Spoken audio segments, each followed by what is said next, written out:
Ek bid vandag dat daar totaal iets niets op hierdie oomblik met jou sal gebeur. Vader, in die naam van Jesus bid ek dat daar oorwinning sal kom, dat daar 'n deurbraak sal kom, dat daar 'n nuwe deur oopgemaak sal word vandag in Jesus naam vir jou. In Jesus naam. Ek dank U daarvoor. Weet jy die woord van die Here sê in Jesaja 43 vers 19, kyk, ek gaan 'n nuwe ding doen. Vandag doen die Here 'n nuwe ding vir jou. Vandag breek die Here vir jou deur. Dit maak nie saak hoe moeilik dit is nie. Dit maak nie saak hoe moeilik dit vir jou is om die pad te sien nie.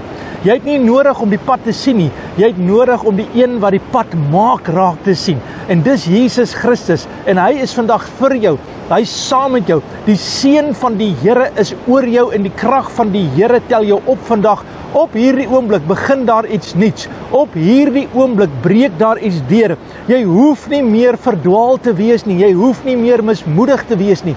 Jy hoef nie te voel dat dinge nie gaan uitwerk nie.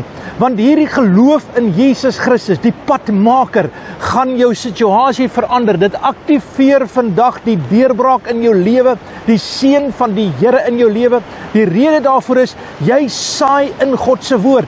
Jy is die een wat die woord van die Here in jou lewe inbring vir oorwinning tot oorwinning.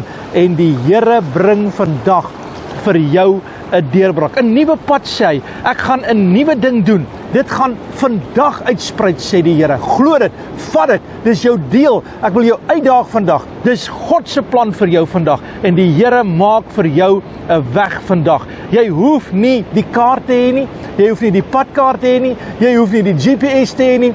Jy hoef net jou oog op die Here Jesus Christus te sit vandag. Hy dra jou. Hy beskerm jou, hy gee vir jou oorwinning. Ek moet vir jou sê vandag, die Here maak 'n nuwe ding vandag vir jou. Die deurbraak kom. Jou pyn, jou seer, jou siekte is verby. God seën jou. Vader, in Jesus naam, dank ek U vir die deurbraak. Ek dank U maak 'n pad, Here. Ek dank U breek deur.